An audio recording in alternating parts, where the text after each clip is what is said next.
자, 보게 되면은 이제 몇 개명이 몇 과다 있죠? 24과 생명 사랑 얘기, 사랑 얘기. 그래서 제 5계명 마테오 복음 보게 되게 되면은 5장 21절부터 24절 5계명에 대해서 자세히 나오고 있습니다. 우리는 복음을 많이 알아야 돼요. 그리고 마테오 복음을 아주 신경을 써야 됩니다.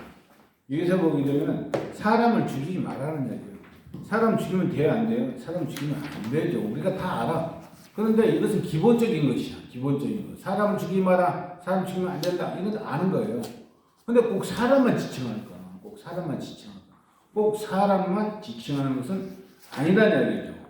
그래서 여기 보게 되면은 제 210쪽 보게 되면은 210쪽 인간이 존엄한 이유는 바로 하느님의 모습으로 창조되었고 하느님의 숨결로 생명을 부여받았다. 손길로 우리가 창조되었어요. 손길로. 그리고 제일 처음에 뭘로 만들었다고 그랬죠? 흙으로 사람을 지었다고 이야기했죠. 사람 모양을 만들어 놓고 그 다음에 어떻게 했다고 그랬어요? 그 다음에 흙으로 하느님이 만들어서 사람을 흙으로 만들기 때문에 못 움직입니다. 못 움직이는데 어떻게 하니까 움직였다? 코에다가 하느님의 숨결을 불어넣어 주셨다. 그러므로 인해 가지고 이제 사람이 완성이 된 것이죠. 완성이 된 것. 어떻게 알아요? 그렇게 모르면 곤란해. 왜 내가 수천 년 전 낙원에 살지 않았기 때문에 곤란해요. 근데 우리는 이런 것을 성경에 써져 있기 때문에 그걸 믿어야 돼요. 성경을 써져 있는 것을 안 믿겠다 하게 되면 굳이 성당에 종교를 가질 필요가 없죠. 절에 가더라도 8만 대장경이 있습니다. 그걸 난 못 믿겠다 하게 되면 절에 다닐 필요가 없어.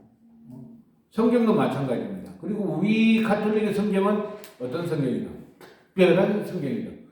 수없이 많은 책 중에서 학자들이 디모데오 성인부터 학자들이 골라가지고 만들어놓은 지정해놓은 책이 73권입니다. 73, 46, 27. 그래서 이것은 그냥 공짜로 해가지고 그래 이거 한번 골라볼까 이거 할까 이게 아니고 신학자들이 교부들이 엄청나게 노력을 하고 고민하고 하느님한테 영감을 받아가지고 성령을 받아가지고 선택한 책들이다 이렇게 생각을 하시면 돼요. 그래서 이 책을 무시한다든지 아니면은 이거 뭐야 이게 아무것도 아니야 이렇게 이야기하면 안 됩니다. 이 책 중에서 우리가 이해 못할 내용이 굉장히 많아요. 이해 못할 수밖에 없죠. 하느님의 말씀인데 하느님의 말씀 우리가 전부 다 이해할 수가 없죠. 자, 그러면은 사람을 죽이지 말라고 그랬는데 211쪽 보게 되게 되면 뭐예요? 고의적인 살인. 그냥 고의적으로 사람을 죽이는 거예요. 고의적으로. 그러니까 요새 보면은 이제 TV에서 많이 나오잖아요. 진짜 많이 사람 죽여. 근데 곰곰이 생각해 보면은 옛날에는 이런 사건이 없었을까? 지금만 더 많이 생겼을까? 생각이 오면 저는 그렇게 생각하지 않습니다. 옛날에도 많이 있었을 것이다. 그런데 매스컴을 덜 탔다. 그러니까 옛날 박정희 대통령 이제 막 데모하고 긴급조치 밀어내리고 할 때 막 숨이 답답하다고 이야기했잖아요. 제가 요새 또 그런 느낌이 들어. 숨이 답답해. 너무나 그런 것만 보니까 참 안타깝다. 저 사람 어떻게 하고 그리고 내가 나이가 한두 살 더 먹다 보니까 제일 걱정되는 것이 얘들이 죽었다. 저도 이제 나이가 어느 정도 먹을 만큼 먹었잖아요. 그러니까 어른들이 돌아가셨다면 안타깝다. 그런데 애기들이 죽었다 하게 되면 뭐 가슴이 저리는 거야. 이스라엘 쌈나잖아요. 제일 우라통 터지는 것이 애들 막 2천 몇 명 죽고 아니 얘들이 무슨 죄가 있어. 꼬맹이 나와가지고 우리 아빠 엄마 다 죽었어 깔려있어 막 이런 거 들을 때마다 막 가슴이 막 저리는 거야. 그래서 우리는 사람을 어떤 방법이든 간에 죽이면 안 되고 특히 고의적으로 사람을 죽이면 안 됩니다. 고의적으로 죽였다는 것은 뭐예요? 자기 이익 타산 때문에 죽였다는 거 아닙니까? 내 이익을 위해서 하면 절대 안 됩니다. 고의적인 살인과 그에 대한 협력을 금지합니다. 어쩔 수 없이 협력하게 돼요. 어쩔 수 없이. 근데 그건 변명이 아니죠. 어쨌거나 협력한다는 자체는 동기가 같이 죽여야 된다는 것을 그냥 자기도 묵인하는 거잖아요. 그러니까 나를 위해서 다른 사람을 죽인다? 참 힘든 이야기죠. 그래서 성서 말씀 보게 되면 마태복음 5장 39절 보게 되면 누가 자기 뺨을 때리거든 다른 뺨보다 돌려대고 원수까지도 사랑하라고 가르치십니다. 누가? 예수님께서. 힘들어요. 아니 누가 갑자기 기사에 때렸어요. 때려주시네요. 힘들죠. 힘든데 그런 마음가짐으로 살아는 거예요. 그렇게 살아는 것이 아니야. 제가 어렸을 때 성경 공부하면서 힘들었던 것이 뭐냐면 왼손이 하는 일을 오른손이 모르게 하라. 엄청 고민했어요. 엄청 고민했어요. 어떻게 해서 내 지체가 왼쪽과 오른쪽에 있는데 왼손이 하는 일을 오른손이 아직 모르게 하라. 그렇게 해가지고 고민을 많이 했습니다. 그래서 나중에 결론적으로는 무슨 뜻이냐. 그런 모습으로 그 방법대로 살라고 말씀하시는 거야. 겸손하게 살려고 막 떠벌리고 자랑하고 그러지 말라는 이야기죠. 상대편 이야기를 기도만 듣고 내 잘났어. 내가 재산이 얼마큼 많아. 내 학벌이 얼마큼 돼. 내 권위가 어떻게 돼. 해가지고 막 떠들고 막 하면서 너는 나한테 꼼짝 못해. 내 말 들어야 돼. 이렇게 살지 말라는 이야기예요. 또 그것 때문에 또 고민을 많이 했어. 봉사를 하게 되게 되면은 천상 드러난 거잖아요. 안 드러나는 것도 있어. 드러나는 거. 그러면 이것도 숨기느라고 고민을 많이 했죠. 그런데 나중에 해결하는 방법은 뭐냐면 모든 게 자연스러워라. 자연스러워라. 그러니까 일부러 숨길 필요도 없고 일부러 드러날 필요도 없고 자연스럽게 옛날에 그 겸손 저래도 한 1년 가까이 있어 봤거든요. 저래도 저 해남 대명사 진부라고 들어가지고 한 1년 동안 공부도 좀 해봤는데 근데 거기서 그런 게 많이 나옵니다. 저래서도 자아성찰부터 해가 자기를 죽이는 그런 방법 같은 거 그게 많이 나오는데 하여간 겸손의 미덕이라든지 상대편을 배려하는 마음 굉장히 중요한 것 같고 특히 우리 교리반한테 부탁하고 싶은 것은 자기한테 배려해 주세요. 자기를 용서해 주세요. 여러분들 어렸을 때부터 지금까지 살아오면서 많은 힘든 일이 있고 많이 억울한 일도 있고 또 내가 알게 모르게 사람들한테 해코지 한 일도 있어요. 그런 상처받은 마음이 많이 있어. 그 마음을 내가 나를 용서해 줘야 돼. 내가. 그때는 철부지가 없었고 철이 없었고 다른 것만 보였어. 그 다른 것만 보였기 때문에 그것만 찾으다 보니까 나도 모르게 그렇게 했는데 지금은 하나님을 알고 나서부터는 그것이 아니다. 깨달았기 때문에 죄송합니다. 미안합니다. 용서해 주십시오. 그러면서 자기를 용서를 해야 돼. 첫 번째 자기를 용서해야 됩니다. 자기 자신을. 그렇지 않게 되게 되면 자존감이 많이 떨어져요. 자존감을 살리는 방법은 나를 용서하고 이웃을 용서하고 뭐 반대로도 할 수 있습니다. 어느 것이 방법이 옳은 것은 아니에요. 저는 이제 그렇게 했으면 좋겠다는 이야기를 하는 것이지 뭐 꼭 이대로 해라 아닙니다. 성경 공부할 때 저는 교리 선생한테도 배웠어요. 자존심 상해가지고 다른 선생님들 안 배우려고 그러는데 배우면서 뭐가 중요하냐. 우리 교리 나하고 교리 가르치는 고등학생 가르치는 선생님 중에 선교사 신학교 나온 사람이 계셨어요. 그래서 그분이 이제 성경 공부를 가르쳐 주셨으면 좋겠다는 이야기가 이제 돌아서서 내가 배우겠습니다. 배웠어요. 왜? 떳떳했어. 왜? 내가 부족하니까 배우는 거야. 그 부족한데 배우는 것이 부끄러움이 될 수가 없어요. 다른 사람들은 막 교리 선생님 어쩌고저쩌고 이야기하는데 중요하지 않다. 내 스스로가 부족함을 느끼고 그분한테 그분도 교리 선생님, 똑같은 교리 선생님을 배워야 된다. 배웠습니다. 배워가지고 첫 번째 고민 되게 많이 했어. 이 선생을 이겨야 되겠다. 이겨야 되겠다. 엄청 공부했습니다. 신학교 나온 사람인데 이겨야 되겠다 해가지고 공부를 엄청 많이 했어요. 도저히 못 이기겠더라고. 나만 책방, 그분도 책 볼 거 아니에요. 도저히 못 이기겠더라고. 그러면서 언뜻 떠오르는 것이 뭐냐면, 내가 왜 그 선생한테 이기려고 그랬지? 그 선생은 이런 장점이 있고 나는 이런 장점이 있는데 각기 다른 장점을 가지고 논해야지. 상대편 장점이고 난 단점인데 내가 왜 그 장점을 따라가려고 그걸 빡빡 쓰는가? 그분보다 내가 잘하는 것이 많이 있었거든요. 통솔력이라든지 진도한다든지 아니면 내 마음이 그만하고 많이 있었습니다. 많이 있었는데 그건 생각하지 않고 머리에 든 지식만 가지고 이겨야 되겠다. 그 편협된 마음을 가지고 있다가 고민하다가 이제 해방을 찾았죠. 지금 옛날 몇 년 고민했죠. 덕분에 공부를 많이 하긴 했는데 그렇게 해방이 되니까는 다른 세상이 조금씩 보이기 시작하더라고요. 조금씩. 이야기가 색깔로 옆으로 나가버렸는데 하여간에 고의적인 살인 아니죠. 협조해도 된다? 안 되죠. 그 다음에 이제 도시 공기 오염, 교통 위반, 불량식품.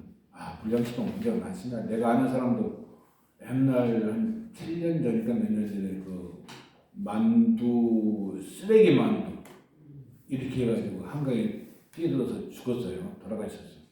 나중에 법으로 아니다고 판결을 한 거야. 아니다. 그럼 그 사람은 사업도 망해버리고 사람도 죽어버려. 이런 게 어디 있어. 불량식품은 진짜 문제입니다. 불량식품은. 그래서 이런 것은 하면 안 된다. 또 전쟁 있죠. 전쟁은 어떻게 보면 쌀때문에 노릇이라고 이야기할 수 있어요. 땅 따먹기이기 때문에. 그래서 인간다운 삶과 생명을 완전히 빼앗고 망해버리는 그런 행위이기 때문에 이런 것도 절대 하면 안 된다. 옛날에 신자들하고 이야기한 것이 갑자기 김정은이가 이야기가 나와가지고 통일을 하는데 무력 통일이냐 아니면 무슨 통일이냐 막 이야기해가지고 그래서 내가 물어봤어요. 야, 잘못하면 전쟁이 일어나는데 그럼 너 죽어. 그때 자기 죽어도 괜찮대.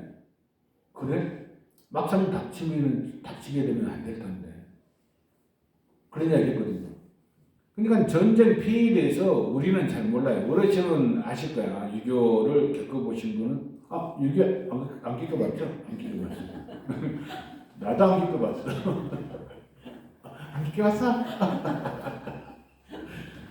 유교를 안 겪어본 분들은 전쟁에 그냥 그런 거구나 이렇게 생각하지 그 피해 같은 거 잘 몰라요. 근데 이번에 그 이스라엘 전쟁 보면은 진짜 비참합니다. 진짜 비참해요.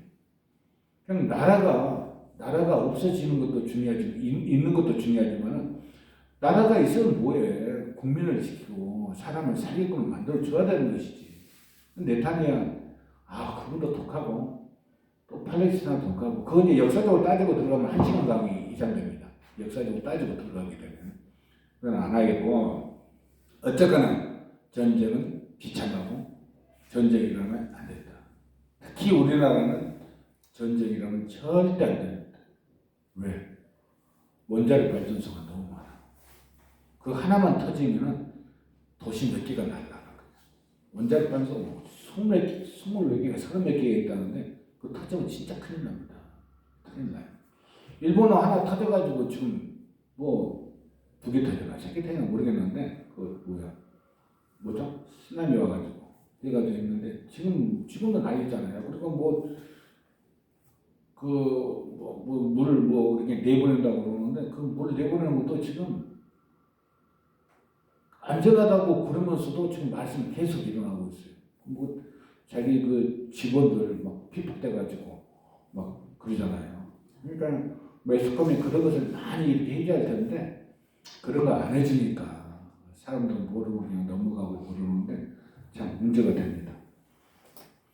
정당방위 212쪽 정당방위 212쪽 펴보세요. 212쪽 같이 한번 읽어보겠습니다. 맞춰가지고 읽으세요. 제일 위에 보게 되면은 그것은 살인죄를 짓는 것이 아닙니다. 거기부터 해가지고 밑에까지 읽어보겠습니다. 시작. 그것은 살인죄를 짓는 것이 아닙니다. 정당방위는 다른 사람의 생명을 책임지는 사람이 크게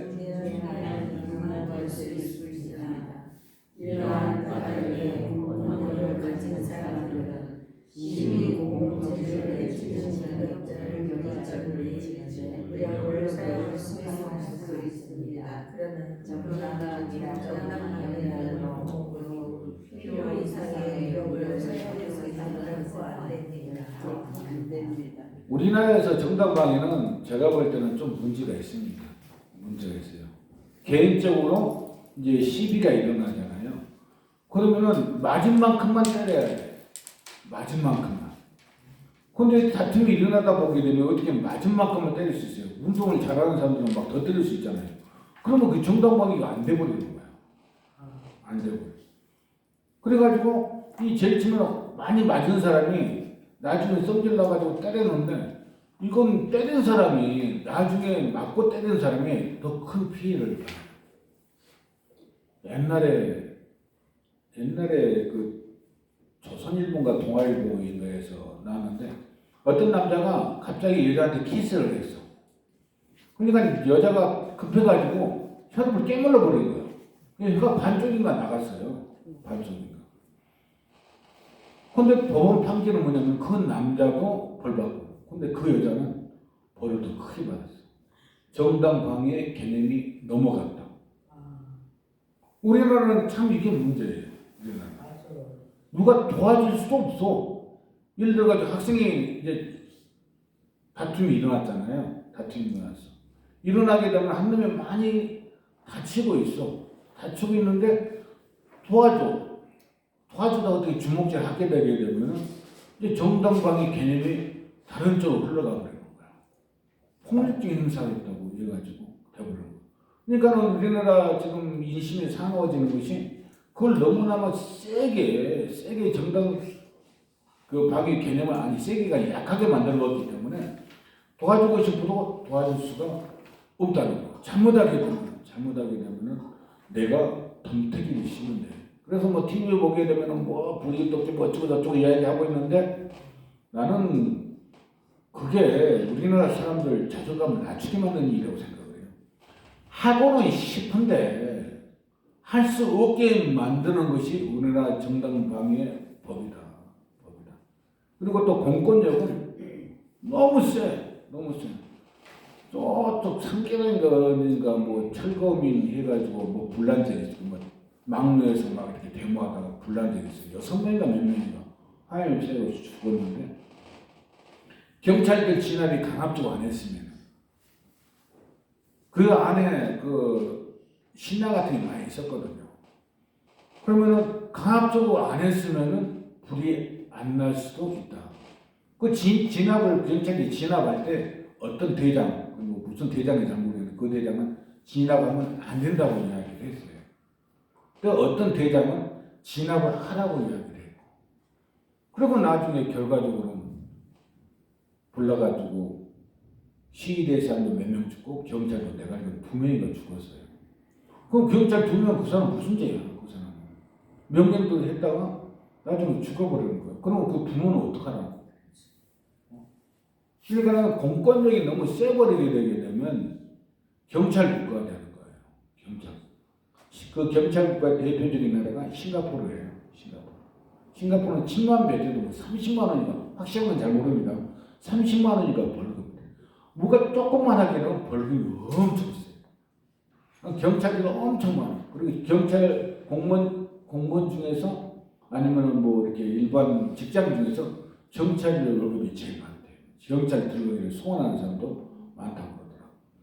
그러니까 너무나 공권력이 강해도 안 되고 또 그렇다 해서 공권력이 너무 약해가지고 경찰들 아니면 다른 사람들 그 사람들이 일을 하는데 보호를 또 안 해주면 안 돼요. 보호를. 경찰들이 어떤 일을 했을 때 그 사람들이 피해당하고 또 어떻게 하게 되면 안 되는 것이죠. 이번에 그 윤 대통령 경찰들한테 뭐 총을 지급한다고 이야기하더라고요. 권총보다 한 10분의 1 정도 위력이 약하대요. 총을 빵 쏘게 되면 다리에 맞으면 뼈가 부러지는데 그 총은 쏘게 되면 뼈는 안 부러지고 살만 이렇게 박힌다고 이야기하더라고요. 그것을 이제 지급하겠다고 이야기를 하는데 찬성하는 사람과 반대하는 사람이 있습니다.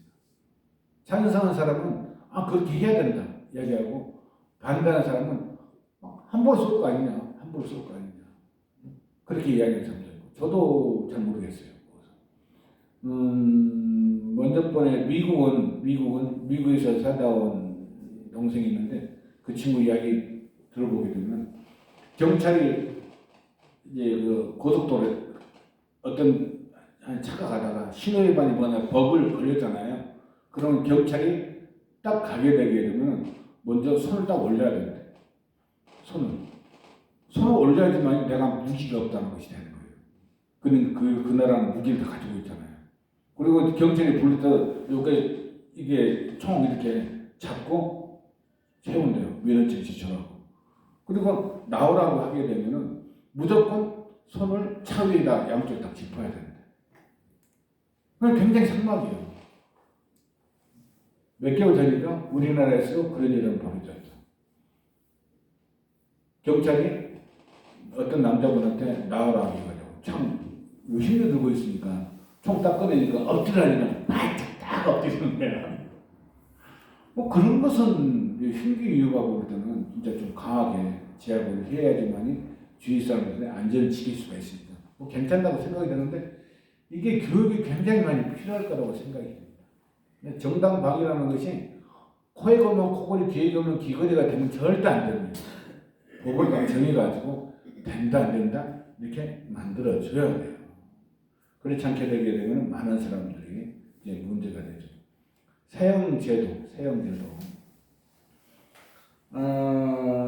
우리나라는 사형이 있는 국가입니다.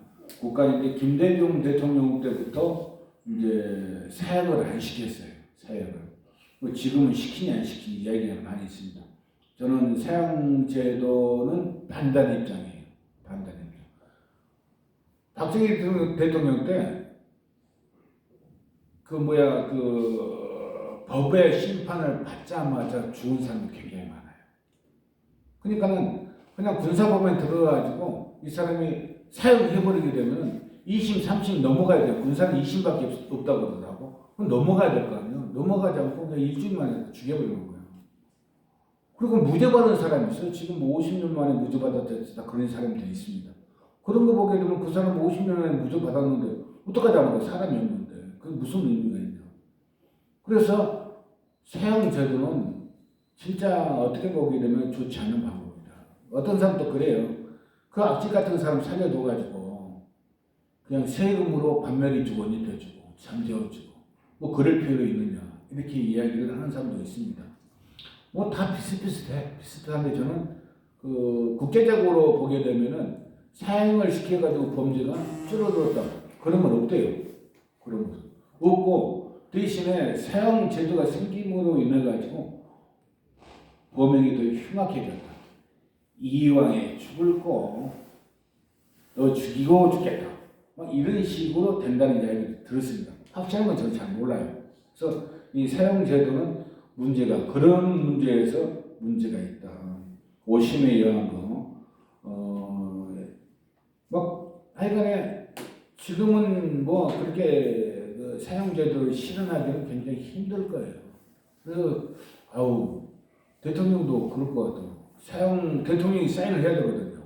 사인을 해야 되는데 사람 죽이는데 사인한다? 그것도 좀 찝찝할 것 같아요. 사람을 죽이는데 내 사인 하나 해가지고 사람을 죽인다. 그것도 조금은 찝찝하지 않을까 그런 생각이 들고 해가지고 제도는 있지만 우리나라는 아직까지 사용을 집중적으로 시키지는 않습니다.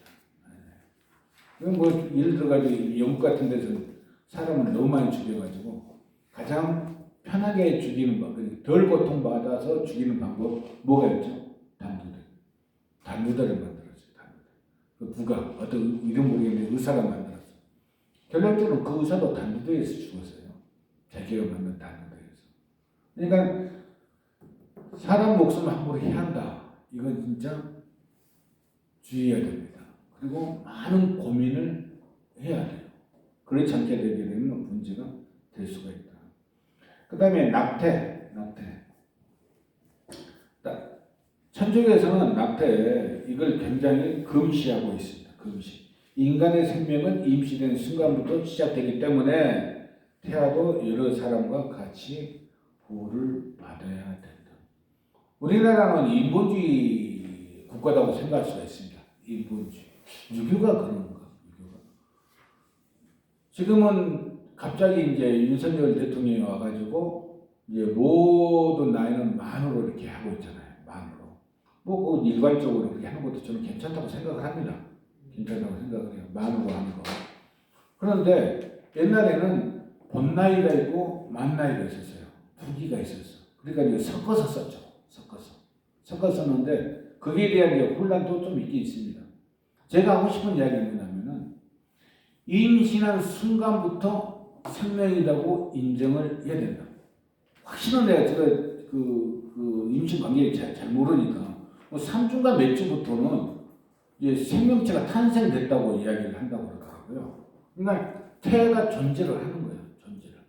존재를 하기 때문에 이 존재를 우리나라에서는 인정해 주는 거예요. 그래서 태어나게 되면 뭐가 돼? 한 살이 되는 거예요. 왜 한 살이야? 뱃속부터 생명체로 인정해 주기 때문에. 그래서 우리나라는 인본사회라고 이야기를 할 수 있습니다. 그 분야만큼은. 그래서 태아는 낙태하게 되면 안 된다는 그런 이야기고, 옛날에 한 90년대인가 한참 그게 있었어요. 그게 있어가지고 이제 저는 뭐 낙태시키는 장면 같은 거 비디오로 돌려서 막 보고 이러면 안 된다 그런 이야기 많이 했어요. 저는 보지는 못했습니다. 보지는 못했는데 하여간에 좋지 않다는 그런 이야기를 많이 들었어요. 그래서 가톨릭에서는 낙태는 반대하고, 그러면은 가족 계획 방법은 어떻게 해야 되느냐? 내가 계속 애는 낳을 수는 없잖아요. 애는 낳을 수 없어요. 그렇기 때문에 이제 가족 계획을 시켜야 할 텐데 그 방법은 뭐 자연주기법, 점액관찰법 여기 써져 있네. 자연주기법과 점액관찰법. 저는 잘 몰라요. 왜냐하면 저는 결혼할 때 신부님이 이상하게 봐줘가지고 가나 혼인 강자가 있습니다. 가톨릭에서는 그걸 받아야 돼. 그래야지 결혼을 인정을 해줘요. 가톨릭에서는. 우리 가톨릭 교도이 좀 셉니다. 그걸 받게 되게 되면은 공고를 해요. 누구가 결혼을 한다. 공고를 합니다. 공고. 일주일인가? 열흘인가? 보름인가? 기억 안 나는데 공고를 합니다. 공고해가지고 여기에서 이의를 제기할 사람은 제기하시고 공고를 해요. 저는 가나 혼인잔치한다. 가나 혼인 강자를 못 받았어요. 나이가 먹고 결혼해가지고 신부님이 됐어 너야 뭐 그래가지고 이제 했는데 지금 생각해보면 조금 후회가 되긴 됐죠. 그걸 다 받고 있으면 이제 성적인 지식이라든지 이런 것을 내가 많이 습득할 수 있었는데 그럼 하나도 모르는 상태에서 결혼을 해가지고 좀 그렇지만은 어쩌거나 자연주기법, 점액관찰법 등으로 해가지고 우리가 가족 계획을 세야 된다. 낙태는 가톨릭에서는 옳게 생각하지 않는다. 그래서 우리나라에서는 이제 태어나자마자 했다가 한 살로 됐다가 그렇게 합니다. 213쪽 보게 되면 안락사 있습니다. 안락사. 여기 다시 한번 읽어볼게요. 제일 밑에 보게 되면 중간 정도. 그러나 안락사는 불법이며 살인 행위입니다. 그러나 찾았어요? 좀 빨리 크게 한번 읽어보세요. 시작. 그러나 자연적인 생명이 마지막 단계에 이르렀을 때 이시려 곧 유경적인 교회를 기대하는 만큼의 효과를 내지 못하는 우려 조치를 거치는 것은 정당합니다. 하고 고의로 병자를 죽게 하는 것은 아니라 어쩔 수 없는 죽음을 받아들이는 것이기 때문입니다. 지금은 옛날에는 무조건 병원에 가가지고 살리려고 노력을 많이 하는데 지금은 그렇지 않습니다. 지금은 이제 어떻게 보게 되게 되면은 자식들이 많이 깨어 있고 어르신들도 많이 깨었어요. 깨어가지고 이 호흡기 다는 거 별로 좋아하지 않는 그 부모님 많아요. 호흡기 다는 무조건 산대요. 인공적으로 살리는 것이죠. 그래서 병원에 오게 되면은 무조건 호흡기를 달 수밖에 없대요. 왜냐면 의료 소송이 일어나기 때문에. 병원에서는 이전에 충분히 이해가 돼. 그거 안 달잖아요. 안 달아서 돌아가셨다 하게 되면은 의료 소송을 일으키게 되면 질 확률이 굉장히 높대. 근데 이게 또 한번 달아버렸잖아요. 빼지를 못한대. 그러니까 이게 힘든 것이죠. 의사들도 뺄 수가 없대. 법으로 그렇게 돼 있대요. 그게 사람을 죽이는 일이라고. 그래서 요새들은 어떻게 하냐면은 어르신들 이야기 들어보게 되면은 그냥 이게 가망이 없다 하게 되면은 호흡기 안 달겠다. 그냥 편안하게 가겠다. 그러니까 편하게 그냥 돌아가신다고 이야기하는데 많이 일려가지고 암으로 해가지고 3기, 4기 막 돼가지고 돌아가시게 되잖아요. 그러면 돌아가시게 한다는 그 자체가 우리는 그냥 뭐 아무 조치도 안 하고 돌아가신다고 생각을 할 수도 있는데 그건 아니고 기본적인 통증이 오는 것을 막아주고 일부러 생명 연장은 안 시킨다는 이야기죠. 내가 볼 때는 참 현명할 것 같아. 내가 볼 때는. 그래서 그런 문제 같은 것을 가지고 이제 고민하는 사회가 됐다. 나 아는 사람 부자지. 3년인가 호흡기 일어났어요. 일어나지 못할 걸 뻔히 알면서도 그냥 자식들이 이제 의기에 있는 거야. 자식들 때문에 의의를 잃게 되면 괜찮아요. 근데 어떤 딸이 문제가 아니고 딸이 절대 호흡기 뛰면 안 된다고 막 주장해가지고 아들은 미치는 거지. 그 비용이 엄청나더라고 보니까. 그러니까 아들 돈을 다 대야 돼. 그냥 딸은 이제 어떻게 부모를 돌아가시게 만들 수 있냐. 그러니까 호흡기다가 3년 동안 살다가 돌아가셨어요. 근데 의사들 이야기 들어보게 되면 환자도 힘들대. 의사들이 그러더라고. 환자도 힘들다고. 말을 못할 따름이야. 얼마나 고통스러워. 내 이야기가 아니에요. 의사 이야기가 그렇더라고. 그러니까 지금은 이제 가능성이 있으면은 그냥 살려야죠. 안락사 시키면 안 됩니다. 그렇지만 가망이 없다 생각하게 되면 본인 의사로 나는 콧줄 안 끼겠다 하게 되면 이제 안락사가 아니고 정당한 상태로 하느님을 만나뵐 수 있는 그런 것이 된다. 그래서 여러분들은 하느님을 만난다는 생각을 하셔야 돼요. 저는 죽음이 두렵겠어요? 안 두렵겠어요? 사람이에요. 부럽죠.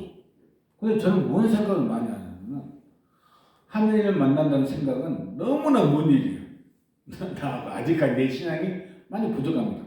그렇지만은 내가 알고 있는 김대건 신부님이라든지 김수현 취객님이라든지 내가 알고 있는 사람들이 많이 있거든요. 그분들 산 모습을 내가 많이 봐왔거든요. 들어왔고 공부를 했고 그럼 그런 사람들은 기쁘게 돌아가 있었어. 김대건 신부님 웃으면서 여러분들 그 탄생인가 그 영화 보게 되면은 이제 김대건 신부님 돌아가시는 모습을 이제 긍정적으로 좋게 표현을 해놨는데 굉장히 비참하게 돌아가셨습니다. 그 대신에 이제 많은 고문은 안 당하신 것 같더라고. 왜냐하면 너무나 인식하고 그다음에 외국어를 많이 했기 때문에 정부에서 조정에 끌어들이려고 노력을 많이 했죠. 니한테 뭐 장관도 주겠다, 뭘 주겠다, 뭘 주겠다, 뭐 다 해가지고 굉장히 유혹을 많이 했습니다. 유혹을 많이 했는데 나는 하느님을 만나는 것이 더 행복하고 하느님 나라에서 같이 사는 것이 더 축복이다 생각을 정답 거부했죠. 그것도 몇 살 때? 27살 때. 27살 때. 뭐 장관 준다는데 장관. 그럼 네가 우리나라 마음대로 해봐라. 막 이러는데 뭐 외국어도 많이 알고 말도 할 줄 알고 그러기 때문에. 근데 그런 신부님이 돌아가신 모습, 우리 김수환 추기님, 김수환 추기님 우리가 아시죠? 모르시나? 그러니까 김수환 추기님도 그 굴곡적인 삶을 많이 사셨죠. 많이 사셨어요. 명동 성당이 어떻게 보게 되면은 어떻게 생각할지 모르겠어요, 여러분들이. 민주화 운동을 해가지고 피난처가 명동성당이었어요. 명동성당은 이상하게 공권력 침투를 못하는 거예요. 경찰들, 중앙정보부, 어쩌고 그런 사람들이 성당을 못 들어와. 왜 못 들어오는 것은 내가 잘 몰라요. 왜 안 들어오는지. 몰라. 옛날에 기억날 거예요. 경찰들이 막 들어오려고 할 때 제일 앞에 누가 서 있었어? 입구에 수녀님들 수십 명. 그 다음 누가 있어요? 신부님들 수십 명 있어. 몇 명이 꽉 찼으니까 명동성당. 그 다음에 그 뒤에 이제 그 운동하다가 도망간 사람들. 김수환 추기님이 제일 앞에. 경찰들한테 너네들이 명당 성당을 들어오려면 나를 짓밟고 들어가. 명령을 못 내리는 거야. 진압 명령. 그래가지고 민주화 운동하는 사람들이 이제 피난처가 명동 성당이 된 것이죠. 그래서 가톨릭 신자 그때 한 10년 만에 100만이 늘어났어요. 100만. 참 좋다고 생각할 수 있는데 그때도 제 고민이 아니고 제가 생각할 때는 이렇게 갑자기 신자가 늘어나면 과연 좋을까 그런 생각을 많이 했댔습니다. 어쨌거나 안락사는 그렇다는 것이고 자살은 안 됩니다. 자살은 어떤 방법이든 간에 자살을 하기는 안 돼요. 자살을 방조해도 안 돼요. 하나님께서 주시는 생명인데 이 생명을 내 스스로 무시하고 끊어버린다. 이건 하나님을 거역하는 것이죠. 그리고 꼭 자살만이 아니에요. 자살만이. 내 건강에 해치는 모든 것. 여기서 수익 나옵니다. 음식. 로마 시대 때 왜 망했어요? 그 사람 너무나 향락주의야. 엄청 많이 먹고 엄청 많이 먹고 그 다음에 배불면 어떻게 해야 돼? 토한 다음에 또 먹고 이렇게 해가지고 어쨌거나 보패해가지고 로마가 망하기 시작한 것이죠. 그리고 술도 알맞게 먹으면 괜찮아. 알맞게. 그리고 좋은 장소에서 좋게 마시면 괜찮아. 그런데 이것은 하면 안 돼요. 술 먹다가 꼭 시비를 걸고 싸우는 사람들이 있어. 습관이더라고, 그 사람들. 난 그런 사람들 한 명인가 만났거든요. 한 명인가. 그 사람도 사회에서 좀 괜찮다고 하는 사람인데 술 먹어버리니까 완전히 눈빛이 달라지더만. 눈빛이. 달라져가지고 어떻게 감당을 못하겠더라고. 그러니까 그 친구들이, 자기 친구들이 와가지고 미안합니다. 이 친구는 술만 먹으면 이렇다고. 그러니까 무슨 일도 아니야. 기억도 안 나는데 무슨 일도 아니야. 근데 그냥 조그만 걸 가지고 시비 붙고 계속 그 조그만 걸 파고 들어가는 거야. 뭐 어쩌고 저쩌고 해가지고. 그러니까 아무것도 아닌데 그런 술을 먹으면 안 된다는 거. 담배들 안 피시나요? 반장님? 피세요? 안 피시죠? 담배 피는 지 한 10년 정도 됐습니다. 담배도 별로 몸에 안 좋기 때문에 안 되고 특히 요새는 마약 이야기 나오잖아요. 마약 같은 것은 특히 안 됩니다. 그래서 자기 생명과 건강을 해코지 하는 건 절대 안 된다는 거예요. 그 다음에 7번 보게 되면 이제 생명과학이죠. 생명과학에서 제일 중요한 것은 장기 이식이에요. 장기 이식. 그 다음에 장기이식 말고 또 뭐가 있을까요? 세무가 나기. 복제하면 둘린가? 뭐 있죠? 무슨 박사? 황뭐 박사? 황우석 박사. 그 사람도 참 유명한 사람이네. 어떻게 잘못 길로 들어가. 지금 다른 나라에서 잘 먹고 잘 살아요. 그쪽에서 다 인정해주고 막 해가지고. 그러니까 이게 문제가 뭐냐면은 사람이 아닌 것이다. 더 발전하게 되면. 머리만 놔두고 아니면은 뇌만 놔두고 다 바꿀 수가 있어. 로보캅 영화 보셨어요? 로보캅? 그 영화하고 비슷하게 되는 거지. 그러면 과연 그게 사람인가? 몸 전체는 뭐예요? 팔, 다리 이건 전부 다 강철팔이야. 강철다리. 그럼 머리만 살아있는 거지.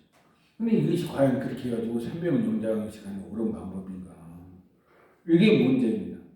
그리고 보통 이제 시신 기증 같은 거, 장기 기증 같은 거 괜찮죠? 저희 장인어른이 장기 기증을 하시고 돌아가셨습니다. 서운한 건 있더라고요. 병원에서 막바로 연세 세브란스 병원으로 이제 구급차가 와가지고 시신을 싣고 가버려요. 그러니까 3일장을 하는데 3일 동안은 그냥 서로 간에 이야기 나누고 막 애들 펴고 서로 간에 옛날 얘기 하면서 했는데 우리는 묘소까지 가잖아요. 화장하더니 매장을 하잖아요. 근데 이건 그게 아니에요.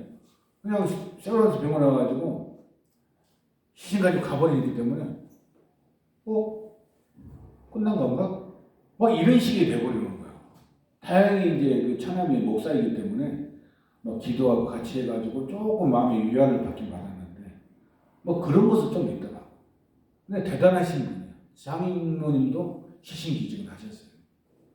저는 장기 기증을 했습니다.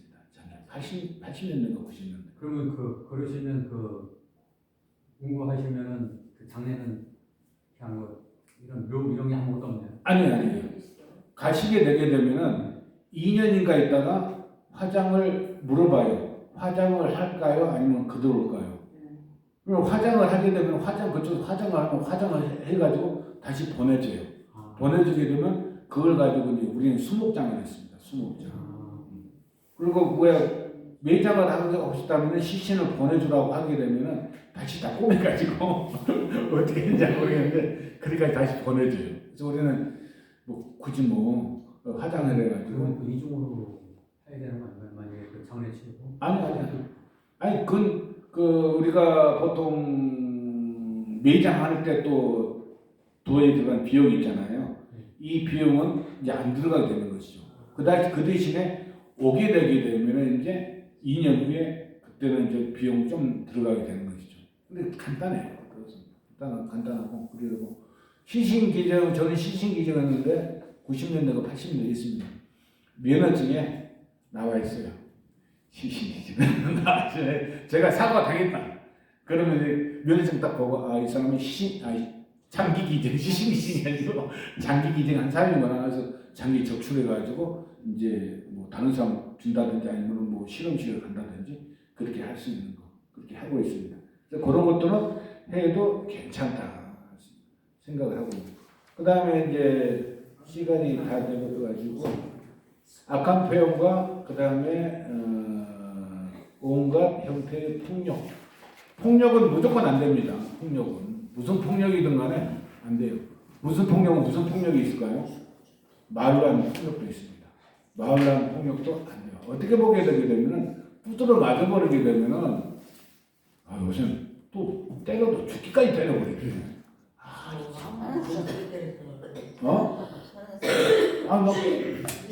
그러니까 그게 TV 보기도 돌려차기 어쩌고 해가지고 참 징그러워. 그리고 말로 폭력을 하게 되게 되면 자존감이 많이 떨어집니다. 그리고 여러분들 딸이 있으면 절대 손찌검하는 남자는 못 만나게 하세요. 습관이에요.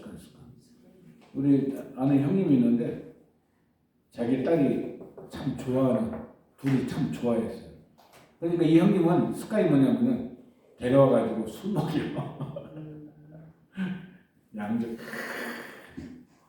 해가지고 데려다 준다고 데려주는데 가다가 갑자기 그 자동차 사이드 밀려 있잖아요.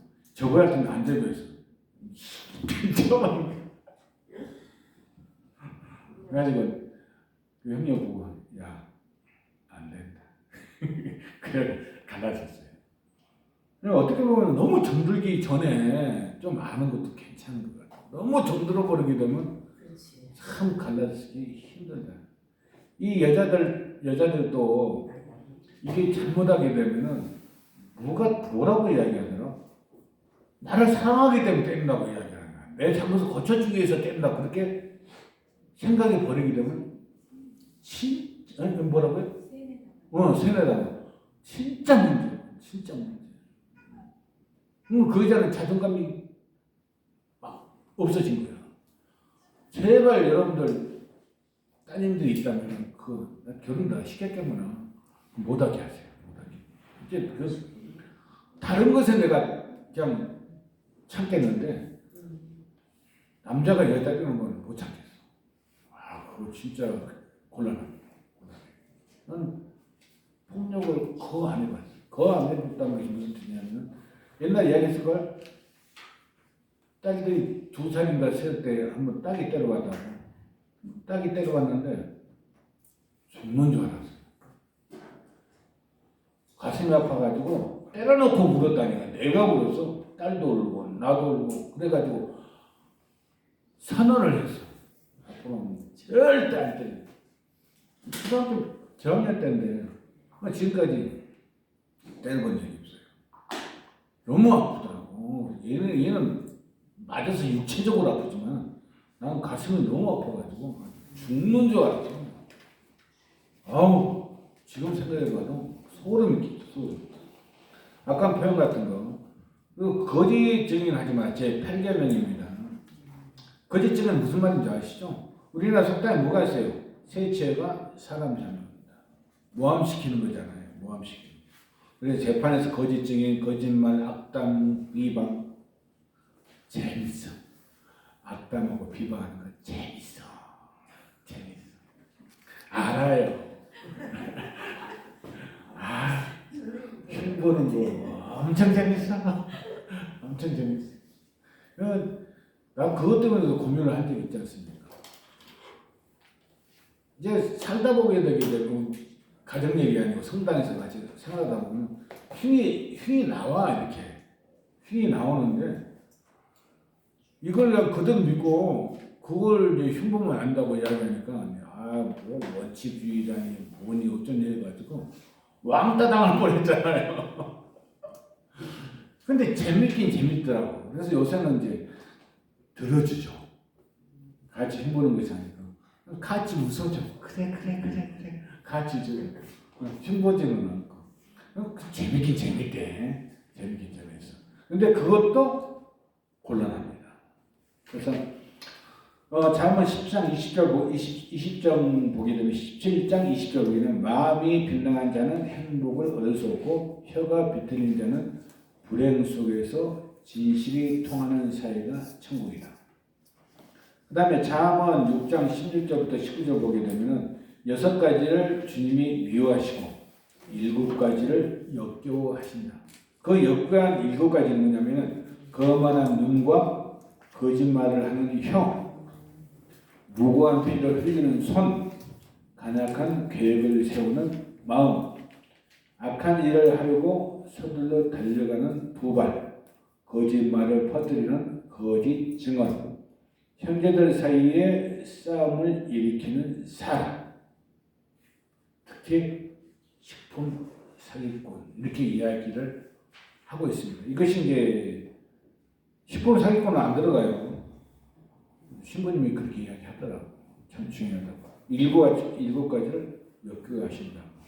그래서 우리는 이제 이런 것을 오늘 배웠으니까 꼭 이렇게 살겠다고 하게 되면은 여러분들이 힘들어집니다.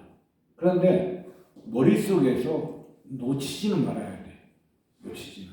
실수할 수가 있어. 사람이니까. 실수할 수가 있는데 이것을 반성도 할 줄 알아야 돼요. 반성도. 그래서 가톨릭에서는 뭐가 생길까?